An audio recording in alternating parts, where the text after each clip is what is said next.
"You are always too quiet for this world, Wren. That is not a compliment." Those were the words Callum Dex Whitmore, the 41-year-old husband of Wren Soleil Ashby Whitmore, said while standing in the doorway of her father's hospital room, jacket already on, car keys already in hand.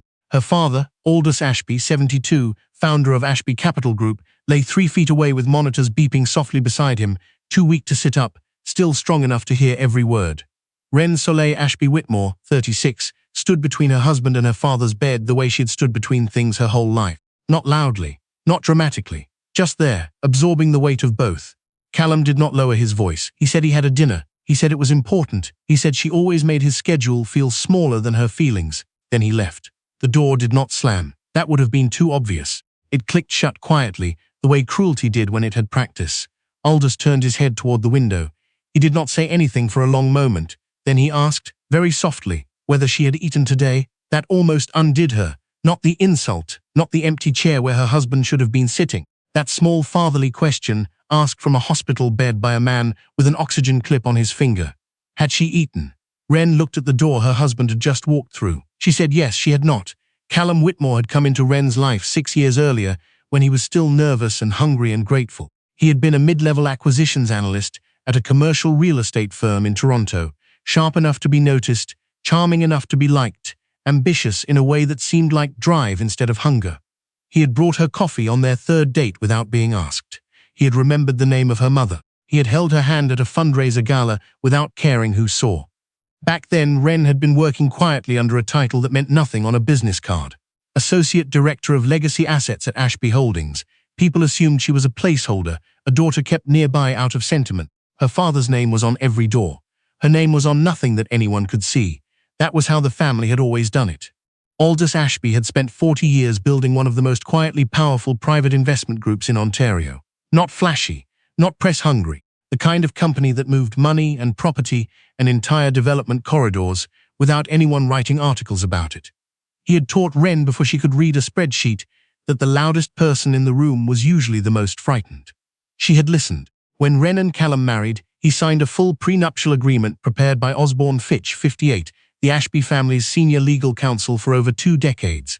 Callum's own lawyer had reviewed it. Callum had asked few questions. He had assumed, as people often did, that the Ashby name meant old money kept in old accounts, modest by modern standards, tied up in trust structures he would never need to understand.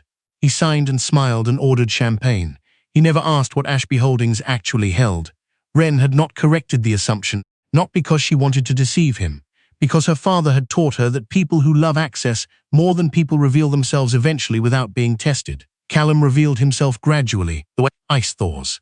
First, the small dismissals. The way he redirected conversations at dinners when she started speaking. The way he described her work to friends, something she did to stay busy. The way success, as it found him through a promotion, and then another, began to change the shape of his face. Not physically, just the way he held it. Like a man who had started to believe his own reflection was the most important thing in any room. By the time her father's health began to decline, Callum had been made Senior Vice President of Acquisitions at a mid-sized development firm called Meridian Group Properties, a company he had climbed into through connections and confidence, and though he did not know it, a single quiet phone call from the Ashby Capital Network that had nudged his final interview in a direction more favorable than his resume deserved. He did not know that. Wren had never told him. She had thought at the time that love was something you protected even when it cost you. She was still learning the difference between protection and sacrifice. Aldous's first collapse happened on a Tuesday in March. Wren was already in the building when the call came, on the 14th floor of Ashby Holdings, reviewing a report that Callum would have found boring. She was in the hospital within 20 minutes. Callum arrived 4 hours later after his dinner. The attending physician, Dr. Sylvie Okafor, 44, a cardiologist who had treated Aldous for 3 years and knew the Ashby family with the careful discretion of a professional who understood what quiet wealth looked like, had updated Wren twice before Callum walked through the door. He had brought flowers, which was something. The weeks that followed were the kind that strip a marriage down to its frame. Wren spent mornings at the hospital and afternoons managing decisions she could not fully explain to Callum without revealing structures he had never been told about. She signed documents. She took calls. She sat beside her father's bed at 11 at night and read him property briefs because he said the sound of numbers calmed him. Callum was away more than he was home. He said it was the Meridian Group's Western expansion project. He said the timing was unfortunate. He said Wren needed to understand that careers did not pause for personal circumstances. Wren's closest friend, Sable Renner, 38, a tax attorney who had known Wren since law school and who had watched this marriage the way you watch a slow crack form in something load-bearing, drove to the hospital every second evening and sat in the waiting area without being asked. She brought sandwiches. She asked practical questions. She said very little about Callum because she did not need to. One evening, after Aldous had fallen asleep, Sable handed Wren a coffee and said, very quietly, that she had seen Callum at Canoe Restaurant on a Thursday evening. He had told Wren he was in Calgary. Wren held the coffee with both hands. She did not ask who he was with. She already knew the silence meant it was someone. The woman was named Petra Vale, 32, a marketing director at Meridian Group Properties, ambitious and polished in the way people were when they had decided that someone else's life was the shortest route to their own. Wren had met her once at a Meridian function briefly, long enough to see the particular way Petra had looked at Callum, not at him exactly, at the position he occupied, at what proximity to him might mean. Wren had noted it and said nothing. She had been carrying too many other things. What she had not known, what she only learned later through a conversation with Harlan Cross, 50, Ashby Holdings Director of Compliance, and a man whose job was to quietly notice things other people preferred not to see, was that Callum had been using his personal access to certain Meridian Group files to supply Petra with internal positioning information that was materially connected to two property parcels Ashby Capital had pending interests in. Not illegal, not quite, but close enough to the line to matter. And the line, Harlan explained with his usual flat precision, had been crossed when Callum approved a discretionary expense account item for Petra's travel that he was not authorized to approve and that had been quietly routed through a professional development category. Wren sat with that information for 2 days before she said a word to anyone. On a Friday evening at the end of April, Aldous asked to see her without the nurses present. His voice was weaker than it had been in the winter. She pulled her chair closer. He reached for her hand the way he always had, palm up, waiting. He told her he had spoken with Osborne. He said the primary trust transfer documents were ready.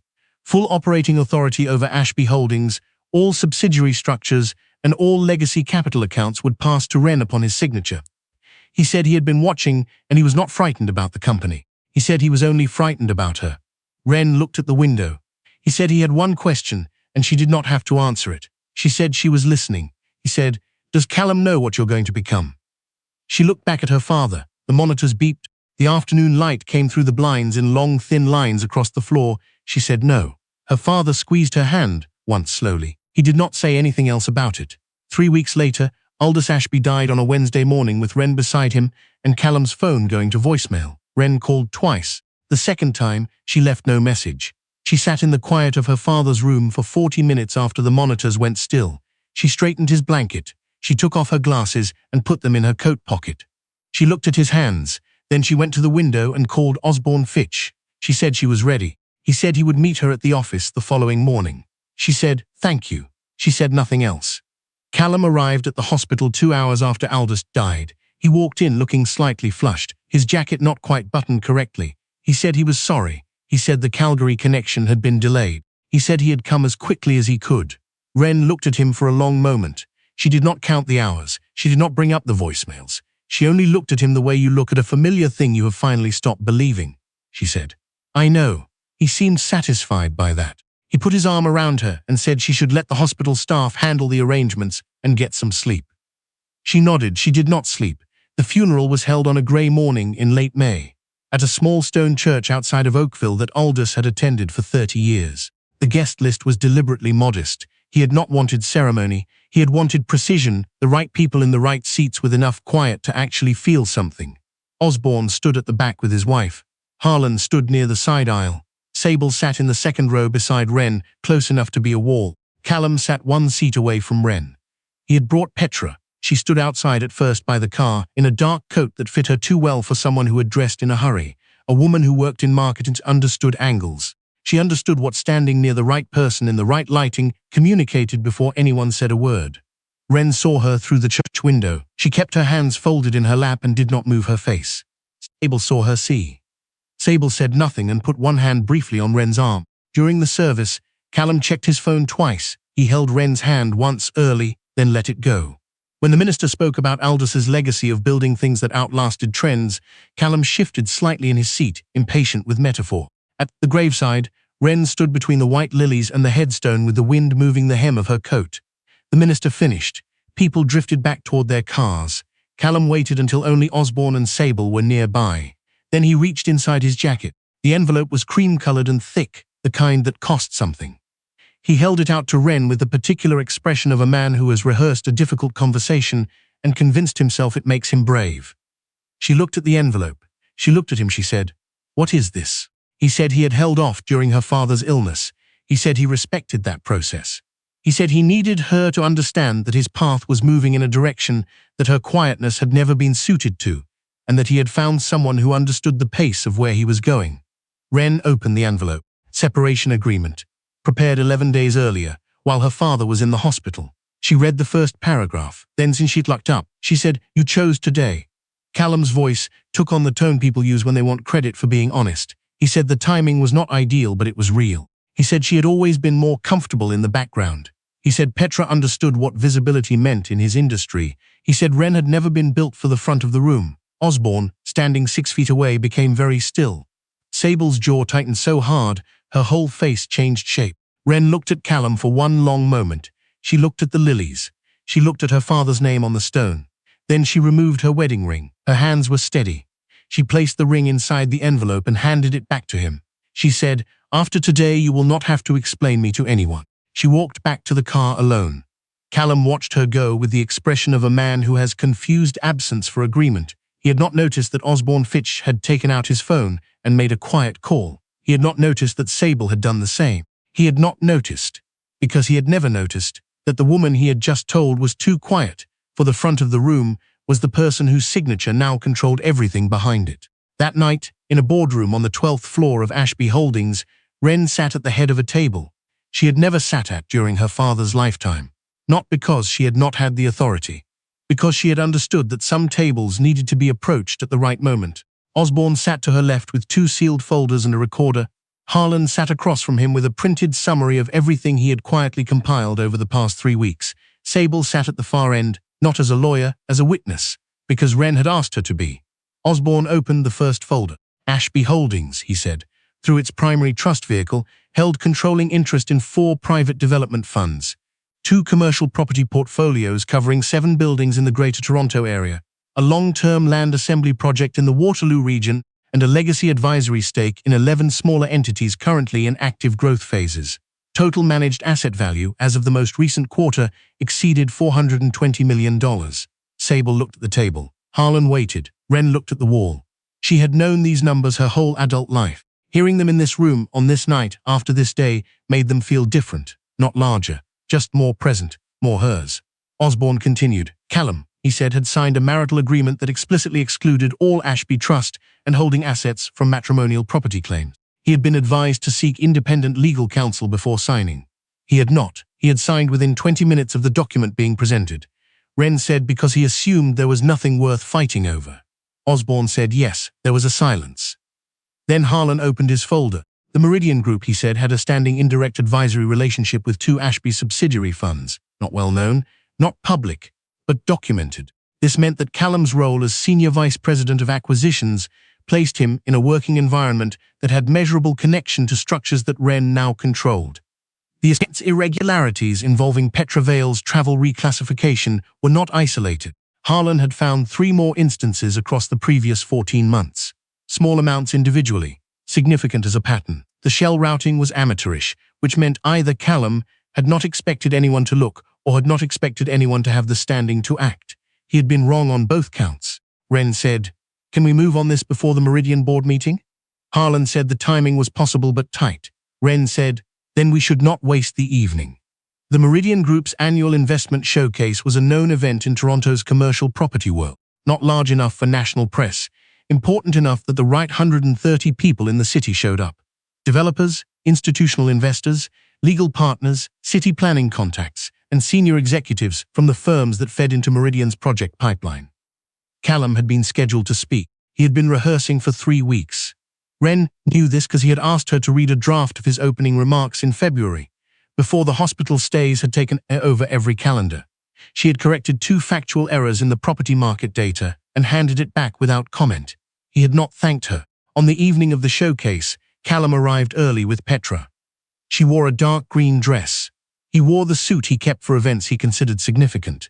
They moved through the lobby together in the particular way of 2 people who believed the room was about to belong to them. At the registration desk, Meridian's events coordinator, a young man named Brent, who had been working these functions for 3 years, and who had that afternoon received a quiet instruction from Meridian's board chair regarding a guest credential addition, handed Callum his badge and said nothing unusual. He handed a second badge to Petra. He smiled at both of them. He reached under the desk and placed a third badge aside for pickup at the side entrance. Callum did not know about the third badge. He moved into the main hall with the confidence of someone arriving at a celebration that already belonged to him. He accepted a drink. He shook hands. He spoke to 2 investors he had been cultivating for the Western Expansion project and said things like pipeline and long-term positioning and the kind of growth you can only build when you stop letting the wrong people slow you down. Across the room, near the side entrance, Ren arrived without a photographer. She wore a dark grey dress, clean and simple, with her father's watch on her wrist. She had her mother's ring on her right hand. She carried nothing except a small card that had been prepared by Osborne and approved by Meridian's external legal team, which had been contacted 48 hours earlier, and by 2 members of Meridian's board of directors, Lenora Quill and Bastian Reeve, both of whom had been briefed on the Ashby Holdings advisory relationship and what it now meant. Osborne walked beside her. Harlan was already inside. Sable entered through the same door. The event opened on schedule. Meridian's chief executive, a measured man named Douglas Fairley, 54, welcomed investors and partners with the language of cautious optimism. He mentioned strategic positioning. He mentioned long-term land values. He mentioned key personnel whose work had shaped the company's direction. He called Callum to the front. Callum walked up with the ease of a man who believed he was about to have the best evening of his career. He thanked Douglas. He thanked the investors. He spoke about the Western expansion and used words like vision and instinct, and refusing to stay in rooms that were too small for the future he was building. He looked at Petra in the second row when he said it. She smiled at him like a woman who had decided she was already standing in his spotlight. Near the side wall stood in the shadow of a display panel, showing Meridian's project timeline. She watched Callum speak. She watched the room receive him. She watched Petra's hand on the armrest of her chair. She did not move. She did not make a sound. And then Callum, because he could not help himself, because 6 years of dismissing a quiet wife had made him careless about what he said in professional rooms, looked briefly toward the back of the hall and added, to moderate laughter, that the most useful thing a person could do for their career was stop apologizing for the size of their ambition to people who were never going to understand it anyway. Osborne, standing beside Ren, tilted his head almost imperceptibly. Ren said, "Now." Osborne walked to a small table near the presentation equipment where Harlan was waiting. He opened his case. He placed 3 sealed documents on the table. He handed one to a Meridian board member who had been standing near the wall with the particular stillness of someone expecting to receive a letter. On the presentation screen, Callum's slide deck was interrupted. Not dramatically. The screen did not flash or shudder. It simply changed. A clean white document appeared, carrying the official seal of Ashby Capital Group. Below the seal was a single heading: Meridian Group Properties, Disclosure of Connected Controlling Interest, and Formal Advisory Notice. The room went quiet. Callum looked at the screen. His smile did not disappear immediately. It took 4 or 5 seconds, which was long enough for everyone in the room to watch it leave.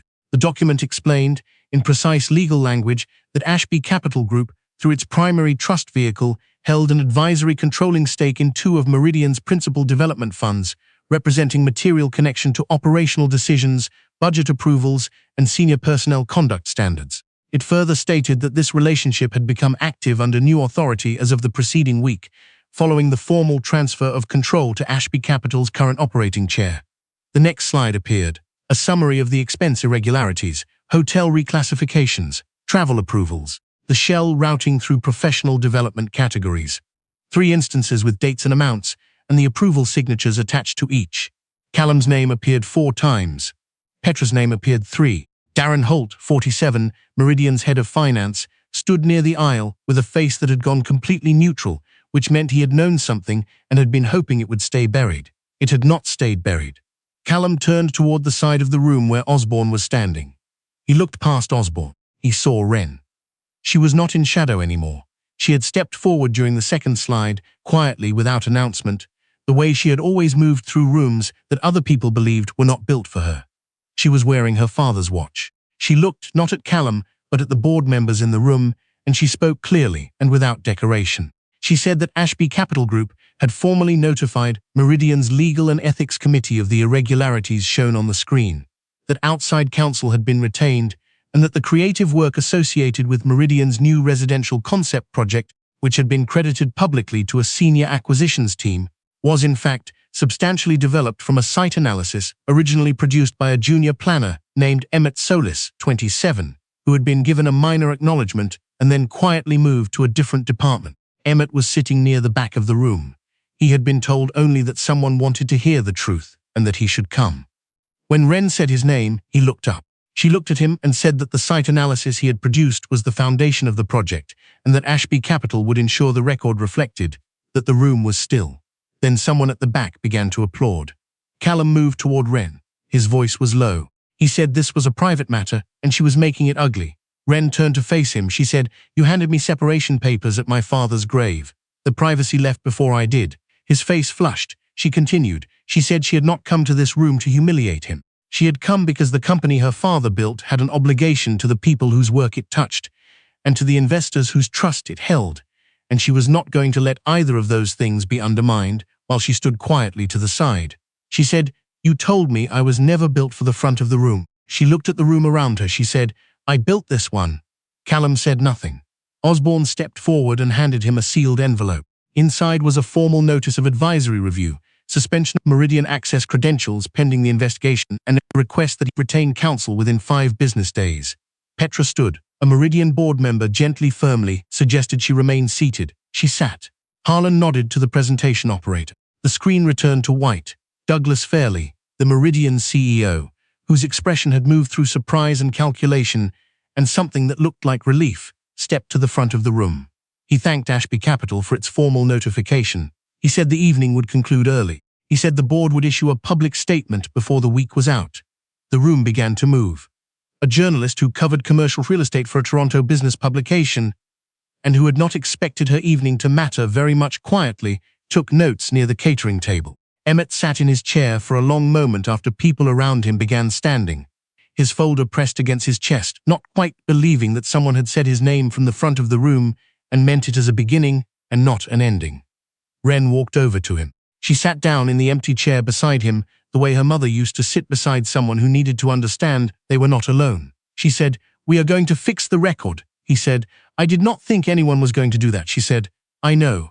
That is the part my father would have been most angry about." Emmett looked at the table. Then he looked at her. He said, "Why did you do this here? You could have handled it legally without the whole room." Wren was quiet for a moment. She said her father had taught her that the people who stole quietly were counting on the people they stole from to stay quiet too. And she had been quiet for long enough that some of the people in this room had started to believe she was not there at all. She said, "I needed them to see me, and I needed Emmett to see that someone saw him." In the weeks that followed, the record changed. Callum's access to Meridian was suspended pending a formal review that Osborne had described to Wren as unlikely to end well for a man whose signature appeared on irregularities connected to a company with Ashby Capital's standing. The Western expansion project was paused. Petra's consulting engagement was terminated. Darren Holt resigned before the board could schedule his interview. The Meridian residential concept project was restructured under a new development credit that listed Emmett Solis as originating planner. A small industry publication ran a piece about the correction. It was not a large article. It was the right one. The separation agreement Callum had prepared at a lawyer's office 11 days before Aldous died was reviewed by Osborne and found to require no negotiation from Wren's side. There was nothing in the marriage, legally, that touched the Ashby structures. Callum had signed away any claim before he ever understood what he was declining to claim. He had never asked. That, more than anything, was what Wren returned to on the quiet mornings. Not the anger, not the grief, though the grief was constant, folded into everything, her father's absence in every meeting and every document and every morning coffee she drank, standing at the window of the Ashby Holdings office on the 14th floor. Not even the relief of having finally said out loud what she had spent 6 years carrying in silence. What she returned to was the question she had never thought to ask herself. How long had she made herself smaller because she thought it would make him feel safer? and the answer was too long, but it was also over. Her father had left her a letter. She had found it in his desk drawer, written in the deliberate, slightly formal hand he used for things he wanted to last. She had read it the night of the showcase, alone in the Ashby Holdings boardroom after everyone else had gone home. He had written, "Do not confuse courtesy for smallness, or silence for surrender. I built this company on a simple belief that the people who worked hardest to be invisible were usually the ones holding everything together. When the time comes to be seen, Ren, be seen fully. Do not let anyone's surprise become your apology." She had folded the letter and put it in her jacket pocket. She had kept it there every day since. On the morning she first walked into Ashby Holdings through the front entrance, the lobby receptionist, a woman named Cecile, who had worked the front desk for 11 years, and who had watched Ren come and go through the side entrance for most of that time, looked up from her desk when the main door opened. She stood, not because anyone had told her to, because some things communicated themselves without announcement. Ren crossed the lobby under the company's name, etched in the marble above the entrance. She was wearing her father's watch and her mother's ring and a coat that was nothing spectacular. She carried her usual folder. She looked exactly like she had always looked, which was to say she looked like someone who understood that the room already belonged to her and had never needed to prove it loudly. At the next board meeting, Emmett sat across from her with a revised project brief and his hands still slightly unsteady as he signed the corrected credit documentation. She waited while he read each page. She did not rush him. Afterward he said, "I almost did not come that night to the showcase. I was afraid they would find a way to use it against me," she said. "I know. Being afraid of that is reasonable," he said. "How did you know it would work?" She considered the question. She said her father had believed that the only thing more powerful than a quiet woman with a plan was a quiet woman who had finally decided the plan was ready. She picked up her pen and returned to the documents in front of her. The work did not wait. It never had. Some betrayals do not finish you. They find the part of you that has been waiting, patient and without apology, for the moment to finally stand in the room your own name built. Subscribe for more stories like this, and comment Crown if you know the difference between a woman who has given up and a woman who is simply choosing her moment.